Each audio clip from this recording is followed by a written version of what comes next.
President Trump has signed a new executive order aimed at cracking down on homeless encampments. America, President Trump just signed a massive executive order that's going to completely transform how we deal with homelessness in our country. We're talking about clearing out homeless encampments nationwide and moving 771,000 homeless Americans, including 278,000 living on the streets, into treatment facilities. Attorney General Pam Bondi has been tasked with overhauling all the legal protections that have allowed these camps to flourish. But here's the kicker. Cities that refuse to enforce camping bans will lose their federal funding, while those that comply get priority for federal grants.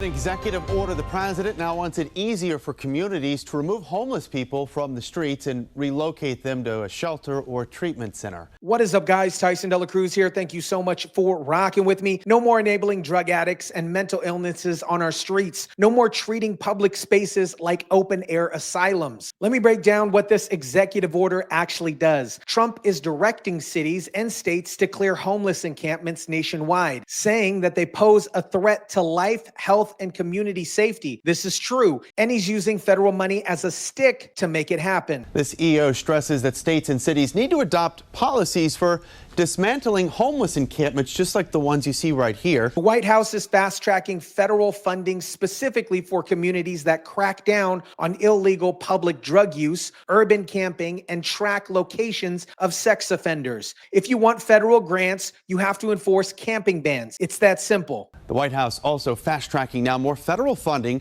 specifically for communities that put a priority on this. According to the White House, more than 270,000 people live on the streets in a single night on average in 2024. That's nearly 280,000 Americans living in tents, under bridges, and encampments because Democrat policies have enabled this crisis instead of actually solving it. So which cities have the biggest homeless problem? Let me give you the Hall of Shame. California dominates the list because their policies have turned the Golden State into a homeless magnet. Los Angeles leads the nation in over 75,000 homeless people. That's more than the entire population of most American cities. New York is second with 88,000 people in shelters, but they hide their street homelessness better than California does. Speaking of cities failing citizens, let me talk to you about something that affects us all, our digital privacy. While we're watching these liberal cities enable chaos on the streets, they're also tracking everything you do online. Your internet provider, your local government, even that coffee shop Wi-Fi. They're all monitoring digital activity. That's exactly why I use CyberGhost VPN. And here's why every American who values their freedom needs this protection. Look, I've been covering these homeless crisis stories and researching failed liberal policies, and I need to know that my online activity stays private. CyberGhost has over 38 million users worldwide and near a perfect score on Trustpilot. This isn't some sketchy operation. When I turn on CyberGhost before I browse, it encrypts 100% of my internet traffic through secure servers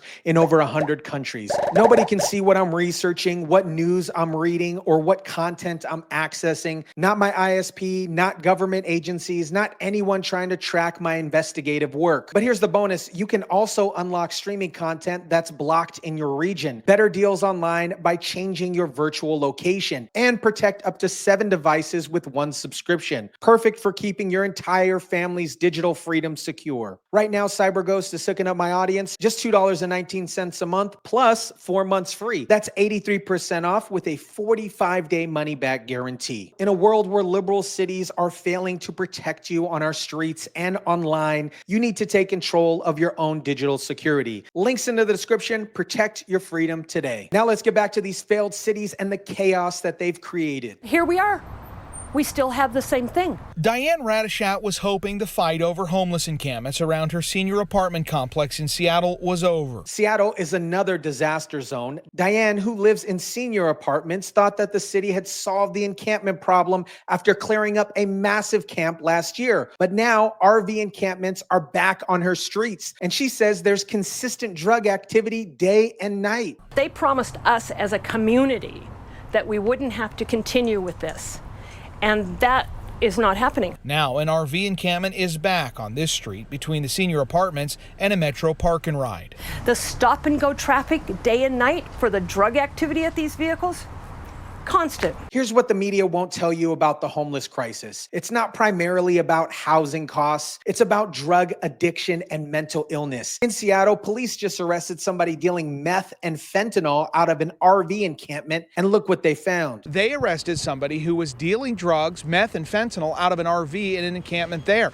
Take a look at this picture they posted with some of the guns that they seized from that person as well. Guns, drugs, and stolen property. One resident said that there were close to 80 bikes around, all stolen. You know you have a homeless problem when bicycles, mopeds, and shopping carts are around. There was so many bicycles around it. I mean, I'm talking close to probably like 80 bikes around it, you know. People here said the camp was a constant nuisance, and police say there was an operation going on where someone was reselling stolen goods. A contractor working in the area says he constantly watches his tools because he says you turn around and you don't know if you have a couple $1,000s gone from your truck. This is what happens when you enable drug addiction instead of actually treating it. For years, these liberal cities have tried the compassionate approach, allowing camping, providing free needles, and treating drug addiction like a lifestyle choice. The result? The homeless population exploded by 18% in just 1 year, reaching 771,000 people. Tension building in Altadena's burn zone.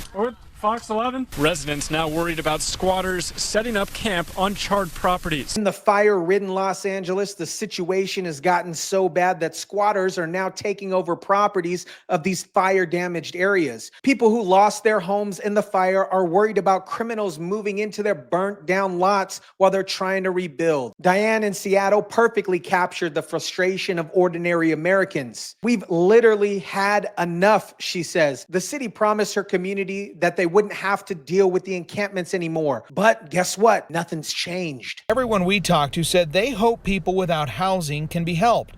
But the main issues here aren't the homeless, but the unlawful activity around encampments. We've literally had enough. Trump's executive order focuses on moving homeless people into treatment facilities for mental health and addiction services. This is the key difference between the Trump approach and the failed liberal approach. Trump wants to treat the underlying problem, not just manage them. And you already know the opposition is already complaining about these policies could lead to forced hospitalization and that some of these people might be unjustly locked away. But here's the reality. Leaving severely mentally ill and drug-addicted people on the streets to die isn't compassionate either. Those in opposition say these new policies won't solve the overall issue and could lead to forced hospitalizations. The executive order also blocks funding for supervised drug sites. You know, those harm reduction programs that basically enable drug addicts to provide safe spaces to shoot up. Trump is cutting off federal support for programs that make the problem worse. America, Trump's homeless executive order represents a fundamental choice between two approaches. We can either continue the failed liberal policies of enabling drug addiction and mental illness on our streets, or we can actually help people by getting them into treatment. 771,000 Americans are homeless and 278,000 living on the streets. That number has grown 18% in just the last year under liberal policies that treat camping in public as a civil right instead of addressing the root cause of homelessness. Cities like Los Angeles, Seattle, and San Francisco has spent billions of dollars on homelessness and conveniently just made the problem worse. They've created a system that enables drug addiction, tolerates criminal behavior, and turns public spaces into open-air asylums. Trump's approach is different, using federal funding to incentivize cities to clear encampments and move people into treatment facilities. Stop enabling drug addiction and start treating mental illness. Stop tolerating criminal behavior and start enforcing the law. The people living in senior apartments like Diane shouldn't have to deal with drug dealers operating out of RVs parked outside their homes. Contractors shouldn't have to be worried about thousands of dollars in tools being stolen from encampments. Families shouldn't have to navigate around human waste and drug needles on public sidewalks. This executive order gives cities the choice: enforce the law and get federal funding, or continue enabling chaos and lose your taxpayer money. Real quick, before you guys leave, that CyberGhost VPN deal is legit. While liberal cities are failing to protect you on the streets, you can at least protect yourself online. 38 million users trust it, and right now it's basically pocket change at $2.19 a month. If you value your digital freedom and privacy, click the link down below. Your future self will thank you. Let me know what you guys think about all this. Drop it down in the comment section down below. Smash the like button if you kindly would. Share, subscribe, and as always, guys, I'll catch you on the next one.